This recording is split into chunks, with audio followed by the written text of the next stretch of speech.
you take us from one on? Okay. Well, the first hole, I hit a 4-iron off the tee, hit a 9-iron to about 12 feet right below the hole and just missed it left. Number 2, hit a beautiful drive down the left side. I hit a 7-iron up there to about 12 feet above the hole. I ran that by, tapped it in. Number 3, hit a 2-iron off the tee, a pitching wedge up there to about, I don't know, 25 feet past the hole. I left it hanging on the lip. Number 4, hit a 3-iron off the tee in the left rough. Hit a sand wedge short of the hole about 20 feet. Left that hanging on the lip. Number 5, I hit a 7-iron left. Then lagged my putt down there dead center again, short. Made that from about 2.5 feet. Number 6, hit a beautiful drive and a 4, and I didn't think that was that bad. It just ended up in some hay along the side of the bunker. It's hard to believe. It's 2 out of the 4 days, so I thought I was going to be in the bunker, and I was in this hay. And tried to hit a shot out there, and it came out hot, went over the green, had a real tough pitch. Pitched it down the hill to about 6 feet past the hole and made that. Number 6, I hit a sand wedge left, pulled it, hit a putt up there from about 30 feet, again, short, dead center. Number 8, hit a 4-iron off the tee, a 6-iron to about 15 feet below the hole, and I ran that by on the top edge, tapped in for par.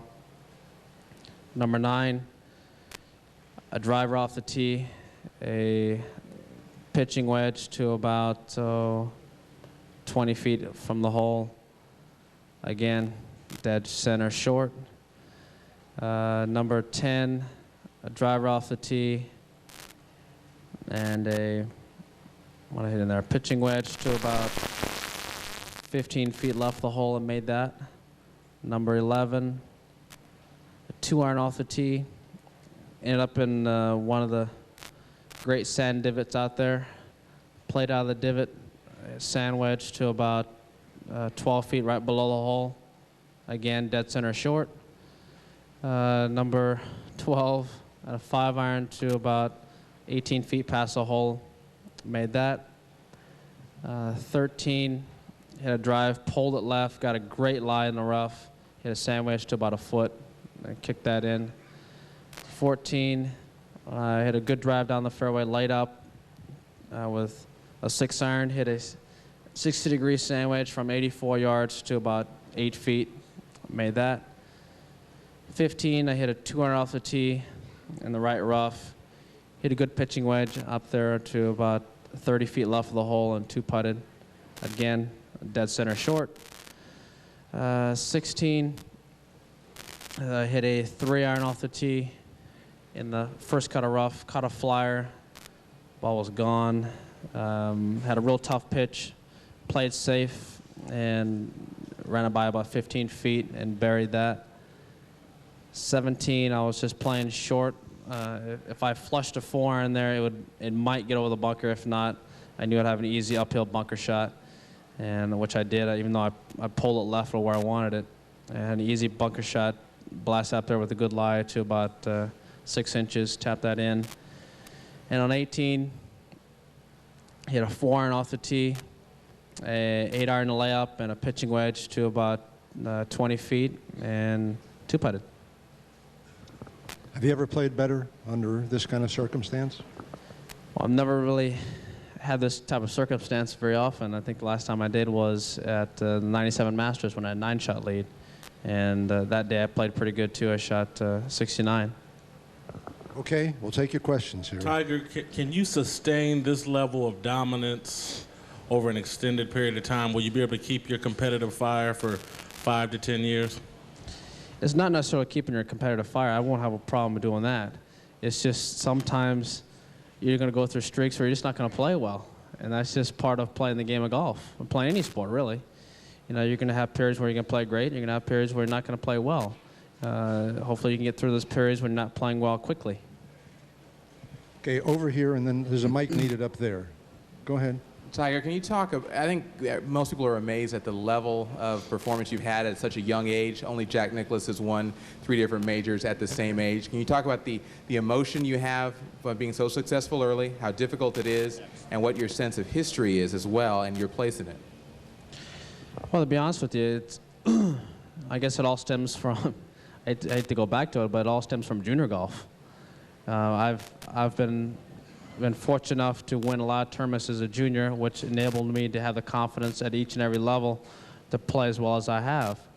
And it all goes back to when I was a kid and all the tournaments that I was able to win, either closely or someone might have given me one, or I might have just run away with it. Whatever it was, it teaches you every time you win and every time you lose, especially if you win, how to win. What did you do right and what did you do wrong? To get yourself in a winner's circle. And to have the success that I've had as a professional, it's been pretty nice, to be honest with you. Okay. Go ahead. Tiger, in relation to the majors, you obviously now have 3 out of the 4. Can you talk about your passion to win the British coming up next month, and did winning this 3rd one fuel that a little bit more? To be honest with you, no, it didn't fuel it anymore.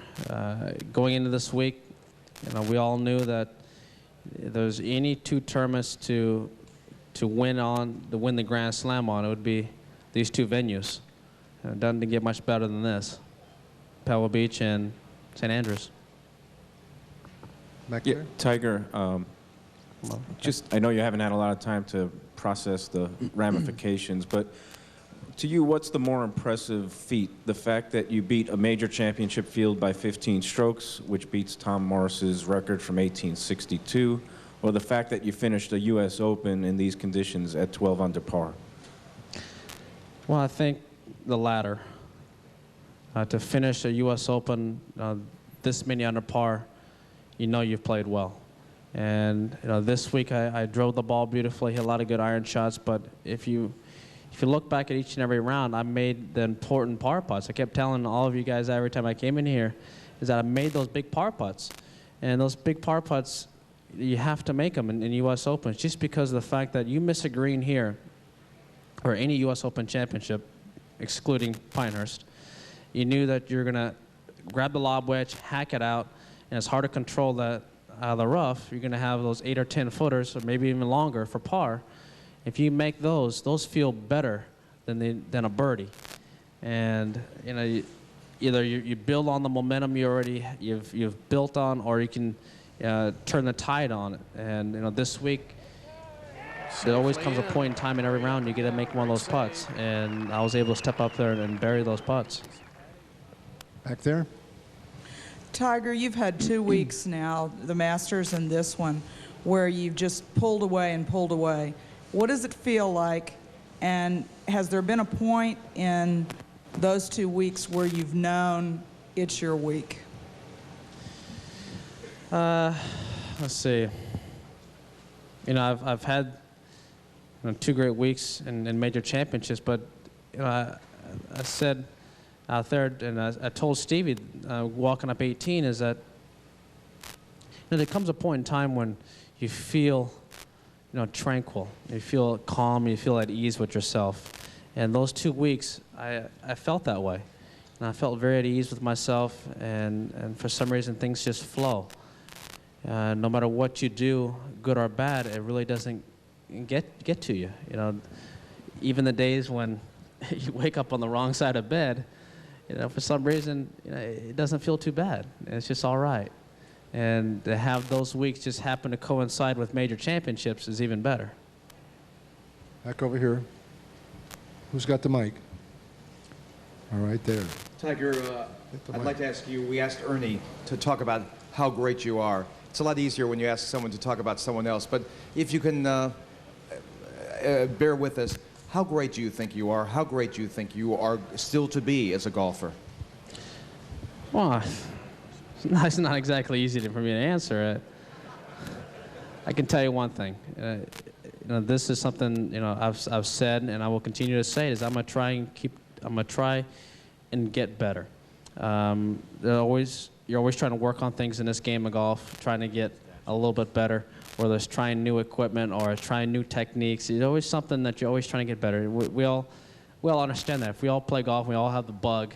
We're all trying to get better somehow. And I know there are a few things in my game I'm going to continue to work on. I say my whole game, and I'm going to try to keep improving it. I don't know what that, I guess that level will be. I will probably have a better understanding when I'm probably 60 years old and look back in hindsight at where I was at my peak and how long my prime was. But until then, you really don't know until you go through it. Go ahead. Yesterday I asked you if you had an insurmountable lead, over here, if you had an insurmountable lead on 18. Oh, sorry, where am I looking? If you had an insurmountable lead on 18, would you allow yourself a moment to soak up the moment there? You said wait and ask me tomorrow. Yeah. Well, as soon as I got my tee shot in the fairway, then I let go a little bit, and I started seeing that, I won the championship. Just stay alive. And that's all I had to do, and I felt I was in pretty good shape. I don't have the big pot belly, so I'm all right. And all I needed to do was just stay alive, and I knew I had 2 easy shots. I knew it was going to be somewhere around a 6 or 7 iron. I ended up hitting 8 iron to lay up and a wedge on the green, and I figured I could handle it from there. Okay.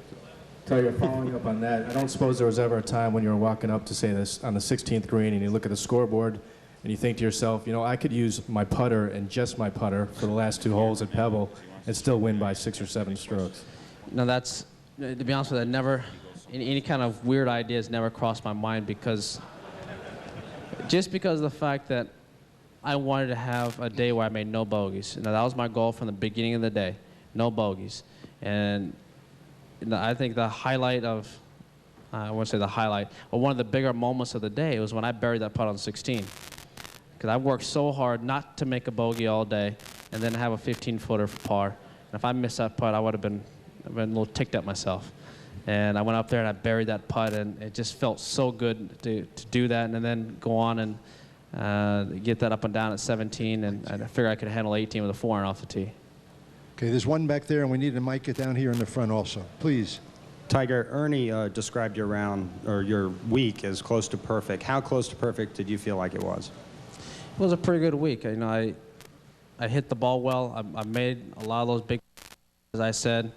I made a few birdies here and there, but I think more than anything, this week was a week in which a lot of the things went right for me. And I hit, for instance, I hit 2 bad tee shots today.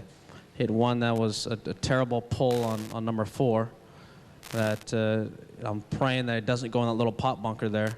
And hopefully it gets past it. Ends up hitting on the side of that, kicking back in the first cut of rough, and having a perfect lie, easy shot, uphill, left side of the fairway to a back right pin. I mean, it's exactly what you want to have. And then again, I hit a bad tee shot on 13, landed in the rough, ended up having a perfect lie, a 60-degree sandwich that hit to a foot. Those are things that just go your way. 14 on the first day, a driver in the left rough, had no shot, had somewhat of a good lie, played the ball into the rough, the long rough, and from there it's all luck. What happens? Comes out and I got a foot tap in. That's just one of those things where a lot of the breaks go your way. Back there. Tiger, a Walker Cup member, a U.S. Junior Amateur champion, a Amateur champion, and now a U.S. Open champion. Your affiliation with the USGA and what it's meant to you as an organization. Well, the USGA has always been, when I was growing up as a kid, when I first started playing big golf, I guess, or international golf, it was the Junior World, and that was the big tournament. Until I got a little bit older, then it became the U.S. Junior. And then that's the tournament I always wanted to win, and focus all my attention around that. Then it became the U.S. Amateur. And now it's the 4 majors, and I just so happened to get this one, which is nice. David? Tiger, what do you remember about St. Andrews when you played there in the Dunhill Cup? And was that the only time you've played there? No, my first British Open was there in '95. Yeah. But in the Dunhill Cup, it was cold. I mean, I'm telling you, it was so cold. It was kind of funny how much the wind changes there. and I hit 2-iron in a 60-degree sandwich into the first hole one day in one of my matches. And the match I lost to Santiago Luna, I hit a driver and a 4-iron on the same hole. And it goes to show how much the wind can switch there. And I just remember playing, there are bunkers there that you never see until the wind changes. Then all of a sudden, those bunkers come into play, and you think of the genius involved in designing a golf course like that. Okay. Tiger, when you first came on the scene, your father made some statements about your potential that many of us thought were probably a little outrageous. Given what's taken place today, is it possible that even Earl underestimated your potential? And can you talk a little bit about the Father's Day angle that always takes place in the Open? Well, I think, my dad has always had a big belief in my abilities, and so have I. The only difference is that he stated them, and I didn't. I let my clubs do the talking. And, I guess that's a father. I'll probably be that way, too, with my kids. I'll be a proud parent. And I guess that's what my dad was. And when asked, he would give the honest answer. It's just that sometimes the honest answer, you could twist it in the press and blow it out of proportion, which it happened occasionally with all of you here. So, I guess today is a very special day. It's Father's Day. And I can't tell you enough about what my dad meant to my golf. And me as a person growing up, and all the times that I had questions in life and all the guidance that he's given me, I can't thank him enough. And he and both my parents were always there for me. My dad always took me out, and we practiced, we played, and we had a lot of fun competing against each other. Those are the times you look back on and you reminisce and you miss. And to have my dad still alive while I won this championship on Father's Day, it's very important to me.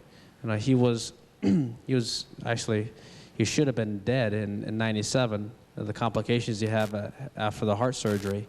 And for him to come back against doctor's orders, go to the Masters, give me a putting lesson, putt great that week, and I win by 12. And then this week, to have him here witnessing it, it's very special to me. Over there. Go ahead. Go ahead.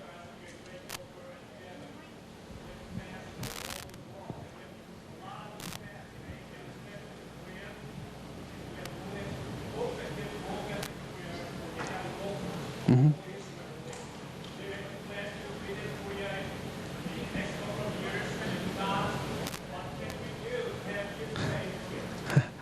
Well, I would love to visit Korea one day. And I've been over there in Seoul. I've stopped over on my way to Thailand. And I've visited the city a little bit. I've seen some of the sights on my layover to Bangkok. But no, I've never competed there, and I would love to compete there. And one day I will. And hopefully it can be in the near future. Only time will tell, but I would love to be there. Okay. Can I just double check the number at St. Andrews? Your last 4 rounds of the Dunhill Cup, is it 19 or 22 under? Last 4 rounds of Dunhill Cup? Yeah. I think I shot, it's not that low. It's had 2 66s and I believe a 68. And then I shot 72 against Luna. I guess that's 16. Right here. Tiger, I'd like to ask you a couple of questions on the mental side of golf. Firstly, what is it about the way you put your game together mentally that you think separates you from other players? And secondly, is a huge intimidation factor now building with other players? Ernie Els just told us that if he'd played his best golf today, he'd still have gotten beaten by 5 or 6, or this week rather. Do you get a feeling that the rest of the field now turns up wondering if it can win, even if it plays at its best?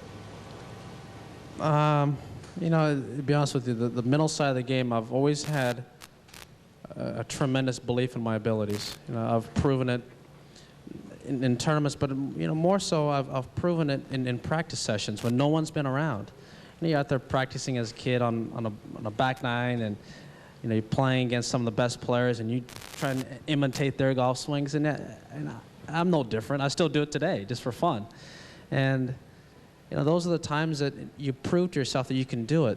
and then you go ahead and do it in competition, and then it feeds from there. And I've been very fortunate that I've had the success I've had at an early age, which has given me the confidence to go on and keep succeeding.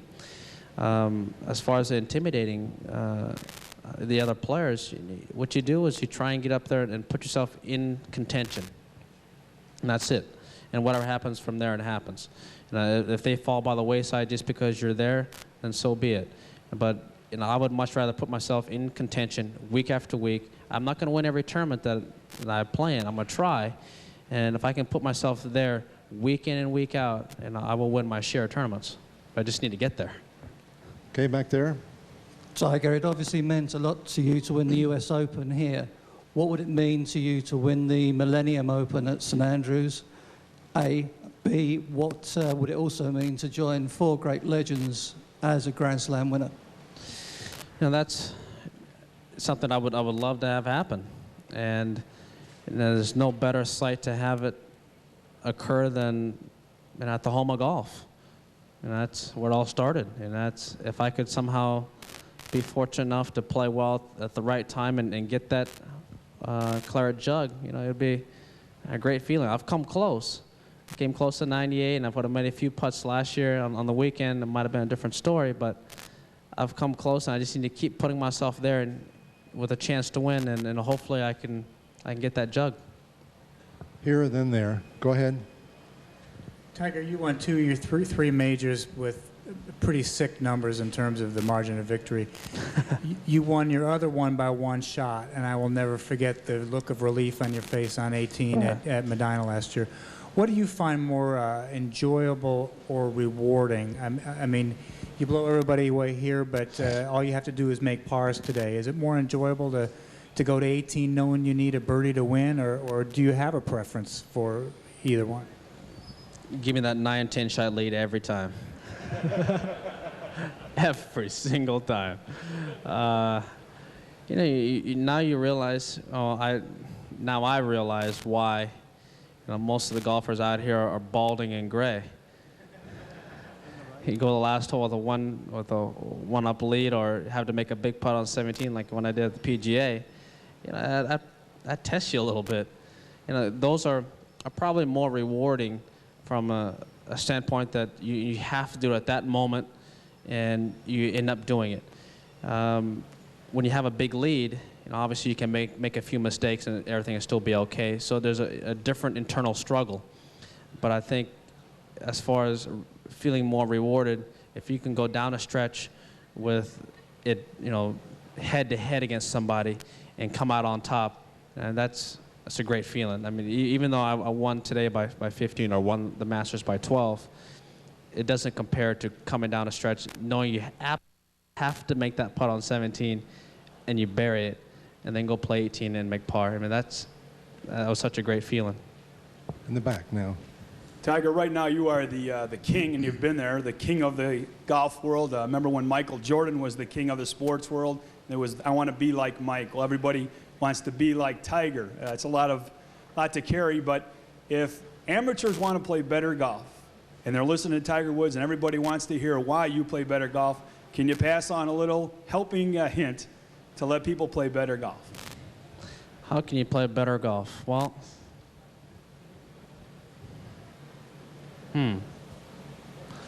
first, some people are beyond help.